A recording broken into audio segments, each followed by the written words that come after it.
Halo teman-teman, selamat datang di Value Stock. Hari ini saya akan membahas analisa fundamental Cepin kuartal ketiga tahun 2020. Oke teman-teman, ini disclaimer-nya. Yang pertama, ini merupakan sharing analisa fundamental, bukan ajakan beli, jual, atau hold suatu saham, dan keputusan investasi ada di tangan teman-teman selaku investor. Yang ketiga, dari analisa fundamental ini bisa dijadikan referensi untuk analisa-analisa saham-saham yang teman-teman miliki. Oke, pertama-tama teman-teman kita masuk ke bisnis modelnya. Yang pertama adalah kegiatan Cepin ini adalah bergerak di bidang usaha pembibitan ayam, kegiatan rumah potong, industri makanan olahan, dan perdagangan ya teman-teman ya. Terus untuk sumber income-nya dia didapat dari penjualan pakan, penjualan bibit, penjualan hasil ternak, sama penjualan makanan olahan. Salah satu mereknya adalah Fiesta ya teman-teman ya. Terus untuk segmen usahanya atau marketnya ada di Indonesia ya secara mayoritas teman-teman. Terus untuk kasus hukumnya ketika saya melihat di Google saya tidak menemukan ya kasus hukum terkait Cepin ini ya teman-teman. Untuk kepemilikan sahamnya dimiliki oleh CPIG ya teman-teman ya atau Charon Pokpan Indonesia Group itu sebesar 55,53% dan masyarakatnya memiliki 44,47% teman-teman. Oke teman-teman, ini bisa dilihat produk dari Cepin ya teman-teman ya. Ini adalah pakannya, contoh pakan, ini hasil bibitnya, bibit ayam. So ini makanan olahan ya yang sudah di packaging ya teman-teman ya. Terus teman-teman kita masuk ke revenue-nya ya teman-teman ya. Yang pertama adalah dari pendapatannya, teman-teman bisa melihat dari 2014 sampai 2019 selalu mengalami kenaikan ya. Cuman di tahun 2019 kuartal ketiga dengan 2020 kuartal ketiga ini mengalami penurunan sedikit ya teman-teman, sebesar 1,4%.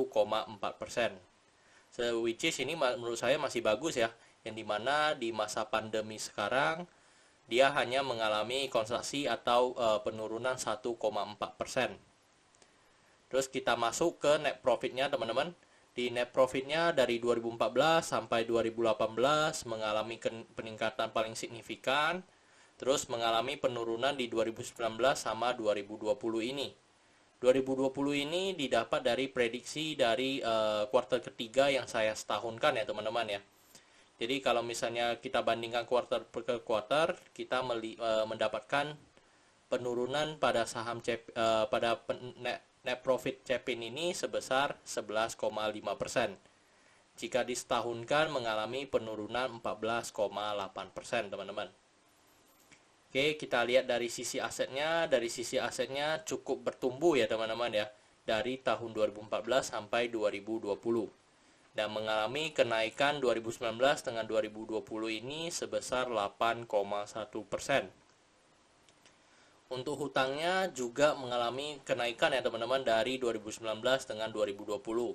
Mengalami kenaikan 4,2%.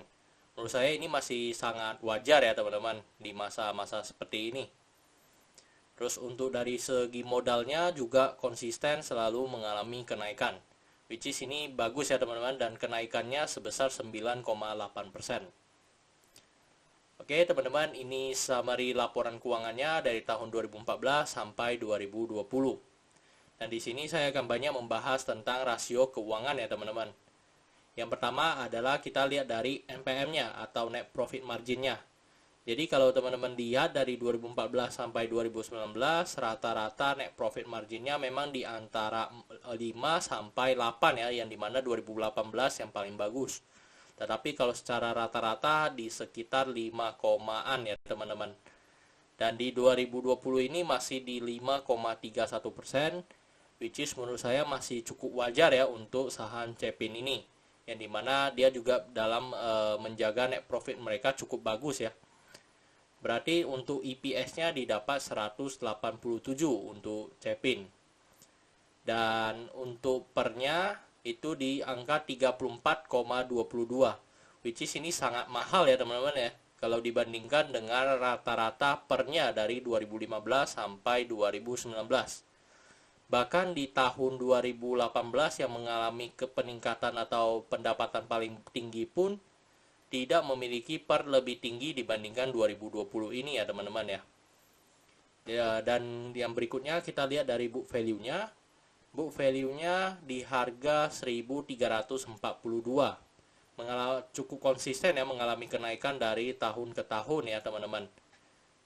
Tetapi kalau kita bandingkan dengan harga sekarang yang dimana harga 6.400 saat video ini dibuat, maka untuk Cepin ini memiliki PBV 4,77 teman-teman. Jadi kalau kita lihat dari sebelum-sebelumnya juga memang rata-rata Cepin ini dia antara 5 ya teman-teman ya. 5 dan yang memang terendahnya ada di 3,13. Jadi dimana Cepin ini selalu dijual 3 kali dari book value-nya ya teman-teman ya. Terus kita lanjut, kita lihat dari sisi DER-nya. DER-nya dimana DER-nya itu di bawah 1 ya teman-teman, which is ini sangat bagus. Dimana dia kemampuan dalam membayar hutangnya cukup tinggi ya teman-teman. Terus untuk ROE-nya saya lihat di sini masih cukup bagus ya, 13,94%. Yang dimana di masa pandemi ini dia masih bisa mencetak 2 digit ya teman-teman ya untuk ROE-nya. Untuk ROA-nya berikutnya kita lihat itu sebesar 9,83%.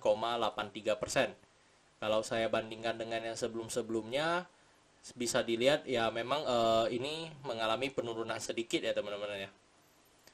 Oke teman-teman, ini harga yang saya gunakan ketika video ini dibuat. Dan dengan rumus intrinsic value dari analisa fundamental, saya mendapatkan harga Cepin itu wajarnya di angka 3.000 ya teman-teman ya. Jadi memiliki margin of safety minus 53% teman-teman. Oke, kita masuk ke kesimpulan ya teman-teman ya. Yang pertama adalah dari produk dan jasa. Kalau produk dan jasa saya berikan status oke karena bergerak di bidang consumer ya, yang dimana ayam ya teman-teman salah satunya, yang dimana menjadi makanan pokok orang Indonesia juga. Jadi untuk perusahaan ini saya melihat mampu bertahan lebih dari 5-10 tahun. Makanya saya memberikan status oke. Kedua, dari GCG-nya saya tidak melihat adanya kasus hukum dan pemegang saham mayoritasnya memang dipegang oleh Carong Popan sendiri ya teman-teman ya. Terus untuk revenue-nya saya berikan status oke walaupun mengalami penurunan sedikit, dan menurut saya penurunan ini masih sangat tolerable ya, atau dapat ditoleransi ya, dimana masa pandemi seperti ini mereka hanya mengalami penurunan 1% pada revenue-nya. Dan net profit-nya saya juga berikan status oke karena dimana penurunannya itu masih di bawah 50% ya teman-teman. Jadi ini saya berikan status oke untuk net profit-nya. Untuk asetnya saya berikan status oke karena mengalami peningkatan, dan untuk liability-nya saya berikan status oke walaupun mengalami peningkatan ya, tetapi masih di bawah 1 ya teman-teman. Terus untuk book value-nya saya berikan status no. Kenapa? Karena harga sekarang dijual 4-5 kali lebih mahal ya teman-teman dari book value-nya. Untuk sektornya saya berikan status warning ya teman-teman, dimana saya juga udah ulas di video sebelumnya, dimana di kode Jakva ya teman-teman ya, yang dimana saya melihat untuk ini ada harga komoditas yang perlu kita perhatikan. Yang pertama dari segi pakannya, yaitu dari jagung, dimana kita harus melihat harga pakannya, komoditas pakannya. Yang kedua dari komoditas dari ayam hidupnya. Yang ketiga dari ayam matinya. Jadi ada 3 komoditas yang perlu kita perhatikan. Terus dari sektor ini sendiri kan namanya makanan, itu sangat berpengaruh terkait health safety ya teman-teman ya, yang dimana food safety-nya, kesehatan dari makanannya itu sendiri, kesehatan dari ayam itu sendiri. Jadi itu sangat banyak sektor-sektor, banyak hal-hal yang perlu diperhatikan dari sisi sektor ini ya teman-teman ya. Terus untuk ROE-nya saya berikan status oke karena saya melihat dari ROE-nya memberikan 2 kali bunga deposito ya, atau 9% yang saya anut teman-teman. Untuk margin of safety-nya saya berikan status no karena negatif ya teman-teman ya, lebih minus 50% ya teman-teman. Terus untuk dividennya saya berikan status oke karena saya melihat dari 5 tahun terakhir Cepin ini cukup konsisten dan cukup royal membagikan dividennya kepada investor-investornya. Oke, jadi teman-teman kesimpulannya 9/11 ya. Terus pertanyaannya adalah apakah saya akan membeli saham Cepin ini? Sebenarnya satu dulu teman-teman, saya ingin membicarakan terkait margin of safety-nya, yang dimana saya mendapatkan nilai intrinsic value-nya 3000, sedangkan kan berbeda ya, maksudnya kita harus melihat dari sisi brand-nya. Jadi kalau dari 3000 itu tidak menghitungkan dari sisi brand-nya. Jadi teman-teman bisa menjadikan referensi untuk analisa saham teman-teman, yang dimana kalau Cepin ini saya melihat dia adalah market leader ya teman-teman di sektor poultry ini. Jadi untuk pertanyaannya apakah saya akan membeli saham ini? Saya akan membeli saham ini teman-teman, tetapi tidak pada harga sekarang. Saya akan mungkin menunggu mengalami penurunan yang cukup dalam ya untuk Cepin ini, mungkin mendekati nilai wajarnya. Saya akan mulai masuk dan mulai cicil untuk pembelian saham Cepin ini. Oke teman-teman, saya rasa cukup untuk video kali ini. Jangan lupa untuk like dan subscribe. Jangan lupa juga teman-teman, jika teman-teman ada saham-saham yang ingin saya analisa dan saya buatkan video seperti ini, silahkan tinggalkan di kolom komentar terkait kode-kode sahamnya ya teman-teman ya. Dan jangan lupa juga untuk follow saya di Instagram saya di royken13. Oke teman-teman, see you in the next video. Bye-bye.